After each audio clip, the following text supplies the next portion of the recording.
नमस्कार बच्चों, बहुत बहुत स्वागत है आपका। आज हम लोग कक्षा 10 जीव विज्ञान में जो एक चैप्टर था जैव प्रक्रम, उसको हम लोग पढ़ रहे थे, तो उसी को हम लोग आगे कंटिन्यू करने जा रहे हैं। याद होगा बच्चों आप लोगों को कि हम लोगों ने जैव प्रक्रम में मैंने बताया था कि आप क्या क्या पढ़ेंगे। तो हम लोग ने एक टॉपिक लिया था, वो था परिसंचरण तंत्र यानी सर्कुलेटरी सिस्टम। और उस दिन मैंने यह भी बताया था कि सर्कुलेटरी सिस्टम यानी परिसंचरण तंत्र जो है वो 4 रचनाओं या 4 अंगों के मिलने से बनता है। पहला था ब्लड यानी रक्त, और दूसरा था रक्त नलिकाएँ, तीसरा था हृदय, और चौथा था लसिका। हम सभी एक एक करके इन चारों रचनाओं को एक एक करके डिटेल से जितना हमारे सिलेबस में है उतना हम लोग इसको कवर करेंगे। तो लास्ट वीडियो में मैंने आपको रक्त के बारे में, ब्लड के बारे में मैं बताया था। आज उसी के आगे ब्लड के बारे में हम लोग कंटिन्यू करने जा रहे हैं। ब्लड की कुछ विशेषता या ब्लड के कुछ लक्षण मैंने बताए थे आपको। तो क्या बताया था, एक बार हम लोग फिर से देख लेते हैं। ब्लड कैसा होता है? लाल रंग का होता है। ब्लड की पीएच कितनी होती है? लगभग 7.3 या 7.4 लगभग। इसलिए ब्लड कैसा होता है? क्षारीय होता है। ब्लड श्यान होता है, तरल संयोजी ऊतक होता है और अपारदर्शी होता है। ये जितने भी कैरेक्टर, ये जितने भी लक्षण लिखे हुए हैं, सभी लक्षणों को डिटेल से आपको एक्सप्लेन भी मैंने किया था। अब हम लोग इसी के आगे आज का टॉपिक कंटिन्यू कर रहे हैं। रक्त का संगठन, कंपोजिशन ऑफ ब्लड। ब्लड है क्या, डिटेल से इसके बारे में समझने का प्रयास करते हैं। ये पूरा बाकायदा मैंने चार्ट भी बना दिया है, इसको आप बना लेंगे। इसका एक हम वीडियो, वो फ़ोटो हम आपको भेज देंगे, तो उससे आपको नोट करने में बहुत आसानी होगी। और इसको आप अच्छे तरीके से बहुत शॉर्ट में बहुत ज़्यादा आप बता सकते हैं। ये शॉर्ट है लेकिन इसी को आप बहुत अच्छे तरीके से वृहद रूप में आप एक्सप्लेन कर सकते हैं। तो आइए देखते हैं, समझते हैं जरा। देखिए, इसको समझाने के लिए मैंने एक तरीका सोचा है और ये ऐसे ही मैं बताता भी हूँ आपको। देखिए ज़रा, ये मान लेते हैं ये क्या है, पानी है, एक शीशी में पानी है और इसमें आप देख रहे होंगे कुछ थर्माकोल की बॉल मैंने डाल रखी हैं। तो आप ऐसे समझिए कि ये ब्लड है। तो हम अगर आपसे पूछें कि इस शीशी के अंदर भौतिक अवस्था के आधार पर कितनी प्रकार की वस्तुएं दिखाई पड़ रही हैं, तो आपका फ़ौरन आंसर होगा कि सर 2 प्रकार की।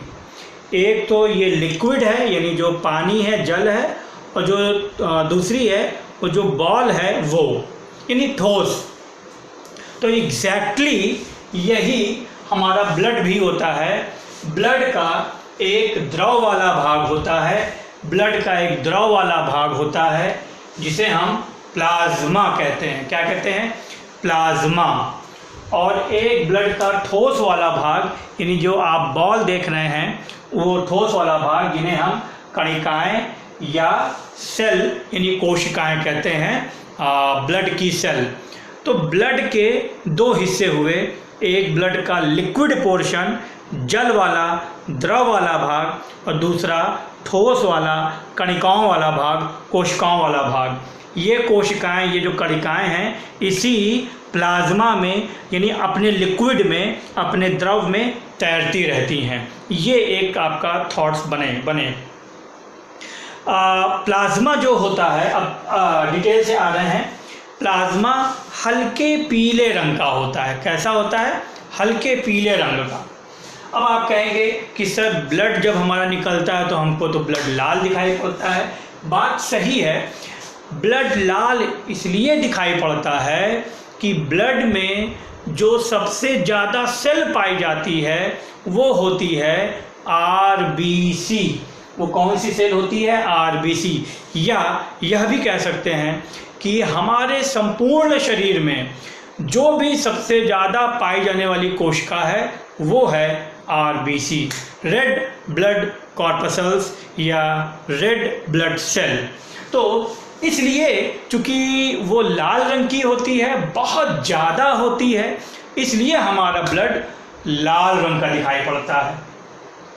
तो अभी हम बात कर रहे हैं कंपोजिशन की। बिल्कुल क्लियर आप समझ जाएं, ब्लड के दो क्लियर कट स्पष्टतः दो भाग हुए, एक उसका द्रव वाला भाग और दूसरा उसका ठोस वाला भाग। द्रव वाले भाग को प्लाज्मा कहा गया और ठोस वाले भाग को कणिकाएं या कॉर्पसल्स कहा गया या कोशिका कहा गया। तो प्लाज्मा जो होता है उसका कंपोजिशन देखिए, प्लाज्मा 55 से 60% भाग बनाता है। प्लाज्मा ब्लड का 55 से 60% भाग, दैट मीन्स एक फौरी तौर पर आधे से ज़्यादा भाग प्लाज्मा ही होता है, आधे से ज़्यादा भाग प्लाज्मा ही होता है। क्योंकि प्लाज्मा क्या है? प्लाज्मा ब्लड का लिक्विड भाग है, द्रव वाला भाग है और वो द्रव अवस्था में होता है, इसलिए हमारे ब्लड की भौतिक अवस्था भी द्रव ही होती है, क्योंकि प्लाज्मा का ज़्यादा पोर्शन, ज़्यादा पार्टिसिपेशन, ज़्यादा भाग होता है, आधे से ज़्यादा, इसलिए ऐसा होता है। तो प्लाज्मा 55 से 60% भाग बनाता है, जबकि ठोस वाला भाग आप देख रहे हैं 40 से 45% होता है। अब आते हैं इसमें जरा देखते हैं प्लाज्मा का भी कंपोजिशन हम देखने जा रहे हैं। तो प्लाज्मा में 3 भाग होते हैं, एक वाटर यानी जल और एक अकार्बनिक भाग और एक कार्बनिक भाग। तो आप जल देख रहे हैं, जल पूरा 90 से 92% होता है, अर्थात प्लाज्मा क्यों द्रव अवस्था में होता है? क्योंकि भाई 90 से 92% केवल जल ही होता है, इसलिए ये जो होता है वो द्रव अवस्था में होता है प्लाज्मा, ठीक है।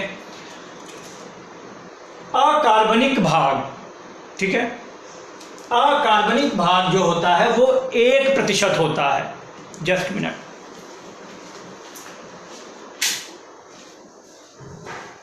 हाँ मैं कह रहा था कि जो अकार्बनिक भाग है वो कितना होता है? 1% होता है। और उसमें कौन कौन से कंपोनेंट होते हैं? तो सोडियम, पोटेशियम, कैल्शियम, मैग्नीशियम, इन सब के carbonate, bicarbonate, chloride, iodide, sulphate, phosphate आदि आदि ये सब होते हैं। ये सब आयन के फॉर्म में घुले होते हैं। यानी आप देख रहे हैं, जानते भी होंगे कि सोडियम है, पोटेशियम है, कैल्शियम है, मैग्नीशियम है, ये पॉजिटिव चार्ज वाले होते हैं। वहीं carbonate CO3, bicarbonate HCO3, chloride Cl, sulphate SO4, phosphate PO4, ये सब निगेटिव चार्ज वाले होते हैं, यानी ये ऋण आयन होते हैं। तो ये आयन के फॉर्म में घुले होते हैं प्लाज्मा में, और इसलिए चूंकि जब आप बड़ी क्लासों में जाएंगे तो और भी 11th में पढ़ेंगे, तो ये जो भी धातु ये सब क्या है? ये सोडियम, पोटेशियम, कैल्शियम, ये सब क्या है? मेटल होते हैं। तो मेटल के जो भी कार्बोनेट, बाइकार्बोनेट, ये सब जो होते हैं, जब ये घुलते हैं तो अपना प्रभाव डालते हैं। कैसा इनका प्रभाव होता है? क्षारीय। इसलिए हमारा ब्लड कैसा होता है? क्षारीय। कोई पूछे तो आप यही आंसर देंगे, क्योंकि सोडियम, पोटेशियम, कैल्शियम, मैग्नीशियम ये सब जो होते हैं, इनके आयन जो होते हैं ये आयन के फॉर्म में घुले होते हैं, तो इसलिए ये क्षारीय होते हैं। Right, okay. अब बहुत इंपॉर्टेंट पॉइंट पर आ रहे हैं। कार्बनिक भाग आप देख रहे होंगे कि जल है 90 से 92%, अकार्बनिक जिसमें कार्बन नहीं होगा वो 1% है, और कार्बनिक भाग कितना होता है? 8 से 9% होता है। इसको भी जरा देखते हैं, कार्बनिक भाग में कौन कौन सी चीजें होती हैं? प्रोटीन, पोषक पदार्थ, उत्सर्जी पदार्थ, विटामिन, हार्मोन्स, गैसें और प्रतिजामक। ये सब है क्या? इसके बारे में भी चर्चा कर लें अच्छे से। ब्लड में प्रोटीन होती है कई तरीके की। अब आपको जब आप 9th में शुरू में बायो पढ़ना जब आपने शुरू किया था तो मैंने बताया था कि बायो में रोज आपको कुछ ऐसे टिपिकल शब्द मिलेंगे जिससे आपको प्रॉब्लम होगी, आपने कभी वो सुना नहीं होगा। इसलिए यहाँ पर आज फिर वही बात आ गई कि बहुत सारे ऐसे शब्द हैं जिससे आपको प्रॉब्लम होगी, लेकिन उसको समझना पड़ेगा। देखिए कुछ नाम दिए गए हैं।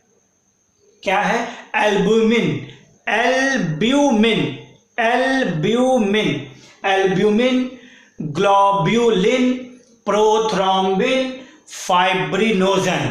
ये प्रोटीन है। एल्ब्यूमिन, ग्लोब्यूलिन, प्रोथ्रोम्बिन, फाइब्रिनोजन, ये 4 प्रोटीन है। इनके बारे में जरा समझ लें। एल्ब्यूमिन और ग्लोब्यूलिन क्या करती है? ये रक्त के परासरण दाब, यानी जो रक्त बहता है उसके दाब को, उसके प्रेशर को मेंटेन करने का, परासरण दाब को मेंटेन करने का काम करती है। वहीं पर जो ग्लोब्यूलिन होती है और एल्ब्यूमिन दोनों परासरण दाब को नियंत्रित करती हैं, लेकिन एल्ब्यूमिन जो होती है वो एंटीबॉडी, हिंदी है इसकी प्रतिरक्षी बनाने का भी काम करती है। बहुत इंपॉर्टेंट पॉइंट आ रहा है, प्रोथ्रोम्बिन और फाइब्रिनोजन। बहुत ध्यान सुनिएगा स्टूडेंट, ये दोनों प्रोटीन देखिए मैंने नीचे लाल कलर से लिख रखा है, जामक प्रोटीन होती हैं। कैसी होती हैं? जामक प्रोटीन। कोआगुलेंट यानी जो जमा दे, यानी जो उसको थक्का बना दे, उसको जमा दे, जैसे गाढ़ा कर दे, कुछ इस तरीके की बात समझे, तो जामक प्रोटीन होती हैं। ध्यान रहे, प्रोथ्रोम्बिन, फाइब्रिनोजन दोनों रक्त को जमाने का कार्य करती हैं, इसलिए इन्हें जामक प्रोटीन कहते हैं। बहुत अच्छे से ध्यान रखना चाहिए, क्योंकि अभी एक दूसरी भी चीज आएगी, इसलिए पोषक पदार्थ। अच्छा आप ये बताइए, सोचिए जैसे ये पानी था, अब आप ये बताइए अगर इसमें हम नमक घोलना चाहें, चीनी घोलना चाहें, तो चीनी किस में घुलेगी? ये जो कणिकाएं हैं उसमें कि पानी में? तो आपका आंसर क्या आएगा? आपका आंसर होगा कि सर पानी में ही घुलेगी। अर्थात हम जो कुछ भी खाते पीते हैं, जो भी भोजन में न्यूट्रिएंट्स, पोषक पदार्थ होता है, वो ब्लड के किस भाग में घुलता है या वो ब्लड का कौन सा भाग बनाता है? वो है आपका प्लाज्मा। इसीलिए लिखा गया है पोषक पदार्थ। तो पोषक पदार्थ भी होता है किसमें? प्लाज्मा ही का तो कॉम्पोजिशन हम लोग देख रहे हैं, प्लाज्मा ही का तो संगठन देख रहे हैं, तो इसलिए पोषक पदार्थ भी इसमें घुला होता है। क्योंकि पोषक पदार्थ में कार्बन होगा ही होगा, इसलिए ये कार्बनिक भाग के अंतर्गत ही आएगा। ठीक है, तो पोषक पदार्थ में ग्लूकोज है, अमीनो अम्ल है, वसी अम्ल है, ये सभी चीजें होती हैं। उत्सर्जी पदार्थ, मैंने जैसे कहा कि पोषक पदार्थ हो, कुछ भी हो, कोई भी चीज अगर घुलेगी ब्लड में तो वो ब्लड के द्रव वाले भाग में ही घुलेगी, यानी प्लाज्मा में ही घुलेगी। तो उत्सर्जी पदार्थ, शरीर में कुछ हानिकारक पदार्थ भी बनते हैं, उनको बाहर निकाला जाता है। हम श्वास के द्वारा भी बाहर निकालते हैं, हम यूरिन के द्वारा, मलमूत्र के द्वारा बाहर निकालते हैं। तो ये सभी चीज़ें जहाँ कोशिकाओं में ये उत्सर्जी पदार्थ बनता है तो वो ब्लड के माध्यम से निकाला जाता है, यानी उत्सर्जी पदार्थ भी ब्लड के किस हिस्से में घुला होगा? वो होगा प्लाज्मा में। तो यह भी हो गया। तो उत्सर्जी पदार्थ में कौन कौन हो गया? कार्बन डाइऑक्साइड है, यूरिया है, आदि आदि। विटामिन और हार्मोन्स भी इसमें प्लाज्मा में ही घुले होते हैं। हार्मोन्स क्या है? हार्मोन्स भी कार्बनिक यौगिक होते हैं, जो जगह जगह हमारी ग्रंथियां होती हैं, जैसे ये एड्रिनल ग्लैंड यहाँ होती है, ये थायराइड ग्लैंड यहाँ होती है, पिट्यूटरी ग्लैंड यहाँ होती है। तो ये सब जगह जगह ग्लैंड, ग्रंथियां होती हैं।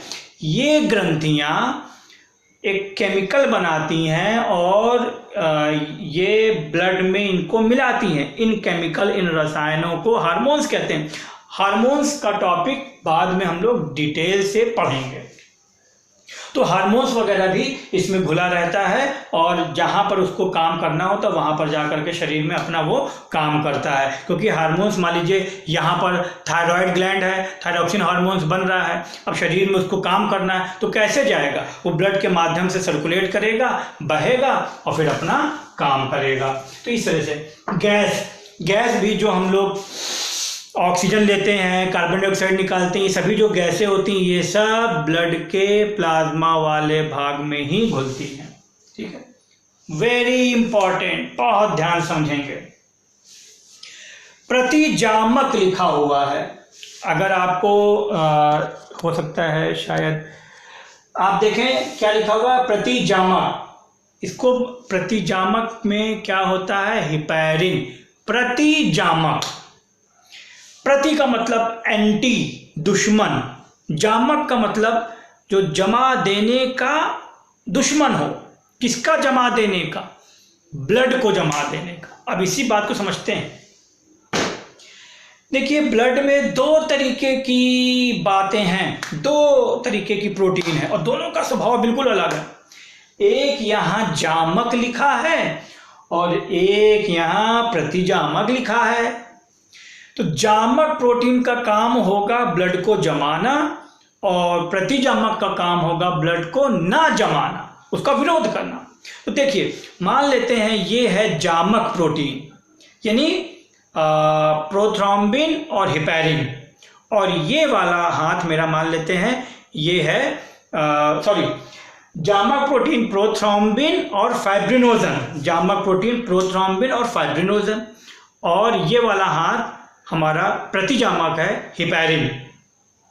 दोनों ही प्रोटीन मौजूद हैं ब्लड के प्लाज्मा में, लेकिन एक समय में एक ही काम करेगी। जब ये काम करेगी यानी प्रोथ्रोम्बिन और फाइब्रिनोजन काम करेगा तो ये काम करना बंद कर देगा या ये काम नहीं करेगा, और जब हिपैरिन काम करेगा तो प्रोथ्रोम्बिन और फाइब्रिनोजन प्रोटीन काम करना बंद कर देगी। एक समय में एक ही प्रोटीन काम करेगी। जब हमारा ब्लड शरीर के अंदर पतली पतली नसों में बहता है, जिसको रक्तवाहिनियां बोलते हैं, तो जब हमारा ब्लड शरीर के अंदर मौजूद है तो हिपैरिन के प्रभाव से वो शरीर में घूमता रहता है, दौड़ता रहता है, प्रवाहित होता रहता है। क्यों? क्योंकि हिपैरिन कैसा है? प्रतिजामक है, ब्लड को जमने नहीं देगा, इसलिए ब्लड जमने नहीं पाता है और दौड़ता ही रहता है पूरे संपूर्ण शरीर में हिपैरिन के कारण। दूसरा, जब हमको चोट लगेगी और जिस स्थान पर चोट लगेगी सिर्फ उसी स्थान पर हिपैरिन काम करना बंद करेगा 2, 4, 5 मिनट, 10 मिनट, 12 मिनट में, और उसी जगह पर प्रोथ्रोम्बिन और फाइब्रिनोजन काम करना शुरू कर देंगे और फलता थोड़ी देर के बाद क्या जम जाएगा, क्योंकि ये जामक प्रोटीन है इसलिए ब्लड को जमा दिया जाएगा, आगे बहने से रोक दिया जाएगा। ये बात होती है। जैसे एक बलून में अगर पानी भर दें और छोटा सा सुई से छेद कर दें तो धीरे धीरे पूरा पानी निकल जाएगा, बलून सिकुड़ जाएगा। लेकिन हमें अगर थोड़ी सी चोट सुई लगती है तो थोड़ा सा ब्लड बहता है, होना क्या चाहिए था? पूरा ब्लड निकल जाना चाहिए था, लेकिन माय डियर स्टूडेंट ऐसा नहीं होने पाता। क्यों नहीं होने पाता? क्योंकि ये है जामक प्रोटीन। अच्छा, इसका भी काम देख लिया है आपने। अगर ब्लड जम जाए तो हमारे शरीर में दौड़ ही नहीं पाएगा, ब्रेन को जब ब्लड नहीं मिलेगा तो कहानी खत्म, यानी मृत हो जाएगा इंसान। तो इसलिए दोनों ही जरूरी, कब कहाँ कौन काम कर रहा है ये बात आपको अच्छे तरीके से समझ में आ गई होगी। तो ये प्लाज्मा का पोर्शन था। बात है ठोस वाला भाग, कणिकाएं। तो कणिकाएं 3 होती हैं, एक रेड कलर की यानी RBC और एक श्वेत रक्त कणिका WBC वाइट ब्लड सेल या वाइट ब्लड कॉर्पसेल्स, और तीसरी होती है प्लेटलेट्स। बच्चों, हमें इन तीनों कोशिकाओं के बारे में, कणिकाओं के बारे में पढ़ना क्या है, ये हम लोग नेक्स्ट वीडियो में पढ़ेंगे, लेकिन अभी मैं बता दे रहा हूँ। इनकी संख्या, इनकी माप, इनका आकार, इनकी रचना, इनके कार्य, इनका जीवन काल, इनका निर्माण कहाँ होता है, वगैरह वगैरह हम लोग पढ़ेंगे। तो तीन ही प्रकार की कोशिकाएं या कणिकाएं होती हैं। ठोस वाला भाग, एक RBC रेड ब्लड कॉर्पसेल्स, और एक WBC वाइट ब्लड कॉर्पसेल्स, और एक प्लेटलेट। ठीक है, तो आज के लिए इतना ही। आशा है कि आपको अच्छी तरीके से समझ में आया होगा और आपने एंजॉय भी किया होगा। अब इसमें प्लाज्मा वाली बातें और भी बहुत बताने वाली होती हैं, लेकिन वो आपके सिलेबस का हिस्सा नहीं है। जैसे कि आजकल प्लाज्मा टेक्निक चल रही है, जो कोविड की लड़ाई के लिए, तो प्लाज्मा निकाल करके, तो वो अगर कभी और कहीं अगर आएगा तो बता देंगे। अभी बताने का समय फ़िलहाल नहीं है और वो हमारे सिलेबस का हिस्सा भी नहीं है, लेकिन कभी और बता देंगे, क्योंकि अभी वीडियो बहुत लंबा हो जाएगा, फिर अलग से किसको कभी बता देंगे आपको। तो आज के लिए इतना ही। बहुत बहुत धन्यवाद। नमस्कार।